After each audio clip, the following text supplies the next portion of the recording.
ভিডিওটা শুরু করার আগে সবাইকে বলছি প্লিজ চ্যানেলটাকে সাবস্ক্রাইব করে দাও। 1000 সাবস্ক্রাইবারের খুব কাছাকাছি আছে, করে দাও প্লিজ। পুলিশ হবা, তুমি পুলিশ হবা, পুলিশ তুমি পুলিশ হবা।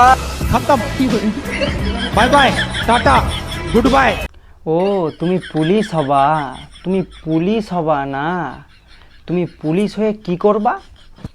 করবাটা কি? মেয়ে পটাবা না সাধারণ মানুষের পেছন মারবা? কোনটা? এর কাছ থেকে কিছু শেখা উচিত তোমাদের, আমারও শেখা উচিত, কারণ এর যা বুদ্ধি পশ্চিমবঙ্গের কারোর বুদ্ধি নাই এরকম। কারণ মেয়ের বাড়ি থেকে দাদাকে বলেছে ছেলেকে পুলিশের চাকরি করতে হবে। দাদা তো পরীক্ষায় পাস করতে পারে না, মাঠে দৌড়তে পারে না, সেই জন্য দাদা দোকান থেকে পুলিশের ড্রেস কিনে এনে গায়ে পরে নিয়ে বলছে আমি পুলিশের চাকরি পেয়ে গেছি। এরকম বুদ্ধি কারো আছে? দাদা পুলিশ হবে। ये बड़ी अच्छी बात कही आप। সত্যি বলছি, সোশ্যাল মিডিয়ায় আলাদাই জিনিস চলছে, খুললে একটা জিনিস দেখতে পাবেই 100%, সেটা হলো পুলিশ। তুমি পুলিশ হবা, তুমি পুলিশ হবা, পুলিশ এমন গুত্তনি দেবো না। তো কি চলছে বন্ধু, সব ঠিক তো আজকের ভিডিওর টাইটেল থাম্বনেল ইন্ট্রো দেখে তোমরা বুঝে গেছো যে ভিডিওটা কাকে নিয়ে হতে চলেছে। পশ্চিমবঙ্গের সব থেকে বড় পুলিশ অফিসার যার নাম অঙ্কিত ঘোষ।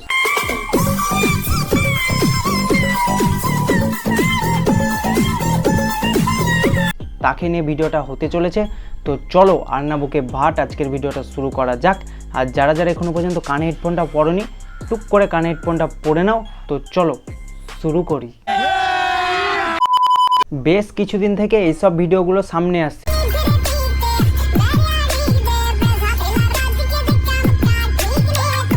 দেখে তো পুলিশ মনে হচ্ছে, কিন্তু এত ফেমাস হয়ে গেল কি করে একটা পুলিশ? তারপর এর বিষয়ে একটু রিসার্চ করলাম, ইউটিউবে সার্চ করলাম, দিয়ে যা জানতে পারলাম যে এ কোনো সাধারণ পুলিশ নয়, এর নাম অঙ্কিত ঘোষ, বিশাল বড় পুলিশ। গাইঘাটায় গ্রেপ্তার ভুয়ো পুলিশ। 1 বছর ধরে পুলিশ এসেছে প্রতারণা। সোশ্যাল মিডিয়ায় পুলিশের পোশাকে ছবি পোস্ট, নিজেকে কনস্টেবল বলেও পরিচয় দিতে কীর্তিমান। তুমি পুলিশ হবা। खत्म bye bye tata good bye. দাদাকে মনে হয় বলেছিল মেয়ের বাড়ি থেকে মেয়ের বাবা যে ছেলে পুলিশের চাকরি না করলে মেয়ের বিয়ে দেব না। সেই জন্য দাদা কি করেছে, চোর বাজার থেকে পুলিশের ড্রেস কিনে এনে পরে পুলিশ হতে চেয়েছে। কাজ করতে কোথায়? আবে বোকাচোদা, এখন কেন মুখ ঘুরাচ্ছিস আর কেন চুপ করে আছিস বল? ও আমি তো ভুলে গেছিলাম, দাদা তো পুলিশ হবে, মেয়ে পটাবে, ফেসবুকে ছবি আপলোড দিবে, তাই না? যাও এবার থানায় গিয়ে ডিউটি করো গা, অনেক মেয়ে পটাইছো, যাও। তুমি পুলিশ হবা। खत्म bye bye tata good bye. একটা কথা বলছি, একটা নর্মাল সাধারণ মানুষ পুলিশ হতে গেলে কি কি করতে হয়?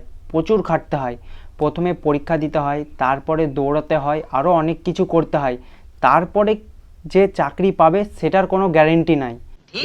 কিন্তু তুমি যদি সাইড থেকে দিতে পারো সেটা আলাদা ব্যাপার। তাও যদি না হয় তাহলে কি করবে? এই দাদার মতন চোর বাজার থেকে গিয়ে একটা ড্রেস কিনে এনে পরে নেবে, দিয়ে পুলিশ হয়ে যাবে, তাই না? মানে তোমার স্বপ্ন আছে পুলিশ হবা, যে করে হোক তোমাকে হতে হবে, সেটা চোর বাজারের ড্রেস কিনে এনে পরেও তোমাকে পুলিশ হতে হবে বা খেটে হতে হবে, হতে হবেই। আচ্ছা ম্যাডাম, আপনি কি অঙ্কিত ঘোষের গার্লফ্রেন্ড? হ্যাঁ, আমার লাইফে একটা বড় ভুল ছিল। আচ্ছা, গভর্নমেন্ট তো ওকে কোনো স্যালারি দিত না, তাহলে আপনাদের রিলেশনশিপের যে নিম্নতম খরচাটা সেটা কোথা থেকে আসতো? খরচা খরচা বলে খরচা 1.5-2 বছর ধরে আমার সাথে রয়েছে, এ টু জেড ওর সমস্ত খরচা আমি নিজে একা উঠেছি। আর আমার তো মনে হয় ওই যে আমি যে ওকে শপিং করতে টাকাটা দিতাম, ওই টাকাটা দিয়ে ও পুলিশের ইউনিফর্মটা কিনেছে। দিদির কথাবার্তা শুনে মনে হচ্ছে ছেলেটা আচ্ছা ঢ্যামনা ছেলে ছিল। মানে কি বলবো, মেয়েটার কাছ থেকে পয়সা নিয়ে পুলিশ ড্রেসটা পর্যন্ত কিনেছে। এত ঢ্যামনা ছেলে আমি জীবনে প্রথম দেখছি। আর দিদি মনে হয় ভেবেছিল যে এখন আমাকে পয়সা চাচ্ছে, আমি দিচ্ছি, বিয়ের পর ওর কাছ থেকে সুদে আসলে আমি পয়সা আদায় করে নিব, এটাই দিদি ভেবেছিল। কিন্তু না, দিদির প্ল্যানে ছেলেটা দাঁড়িয়ে মুতে দিল রে। ছি ছি ছি ছি। এত সব কিছুর পরেও তোমরা ভাবছো যে দাদা মনে হয় ডিউটি পালন করেনি। তাহলে একদম ভুল ভাবছো। দাদা সব ডিউটি পালন করেছে। দাদা কোনো সময় রেল পুলিশ হয়ে ডিউটি পালন করেছে, কোনো সময় ওয়েস্ট বেঙ্গল পুলিশ হয়ে ডিউটি পালন করেছে, কোনো সময় বিএসএফ হয়ে ডিউটি পালন করেছে। তো চলো দাদার রেল পুলিশের ডিউটিটা দেখে আসি একটু।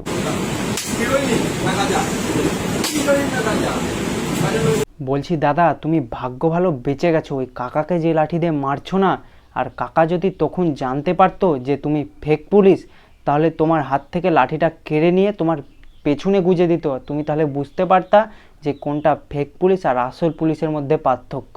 মুশকিল ভাই। একটা সত্যি কথা বলছি যে আমাদের ওয়েস্ট বেঙ্গলে এত বড় পুলিশ অফিসার আছে আমরা জানতামই না। আর একজন মানুষ যে এত রকমের চাকরি করতে পারে সেটাও আমরা জানতাম না। তো দাদার জন্য আমরা সব গর্বিত আমরা সবাই। তো দাদার জন্য একটা স্যালুট জানাই। দাদা শুধুমাত্র এই স্যালুটটা দাদার জন্য। দাদা যেরকম পুলিশ সেরকম দাদাকে সম্মান দেয়া হলো।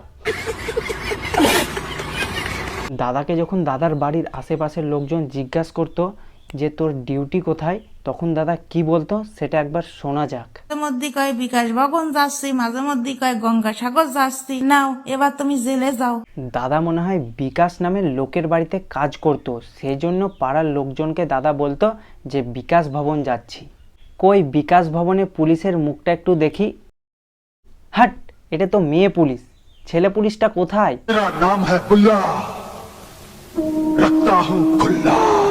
হ্যাঁ এইবার ঠিক আছে, না তো ভুল করে ম্যাডাম করে দিয়েছিল স্যারকে। দাদা কিন্তু অনেক জায়গায় অনেক রকম ডিউটি করেছে। মানে কখনো দেখা যেত রেল পুলিশের ডিউটি করতে, কখনো দেখা যেত ডাব্লিউবিপির ডিউটি করতে, কখনো আবার বিএসএফের ডিউটি করতে দেখা যেত।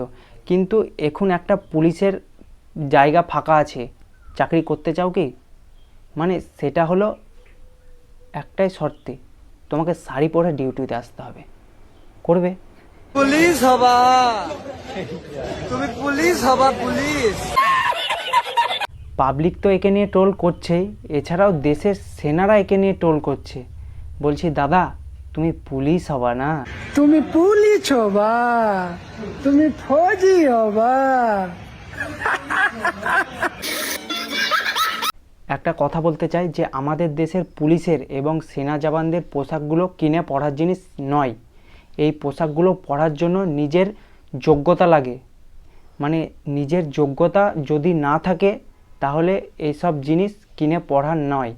আর এইসব জিনিসকে সম্মান করতে শেখো, মজা নয়। ঠিক আছে? কথাটা যেন মাথায় থাকে। তো আজকের ভিডিও এই পর্যন্তই। ভিডিওটা ভালো লাগলে লাইক কমেন্ট সাবস্ক্রাইব করে দিও। দেখা হচ্ছে পরের ভিডিওতে, ততক্ষণের জন্য ভালো থেকো, সুস্থ থেকো। আর অবশ্যই সাবস্ক্রাইব করে দাও, 1000 সাবস্ক্রাইবারের খুব কাছাকাছি আছি, করে দাও প্লিজ। তো চলো, বাই।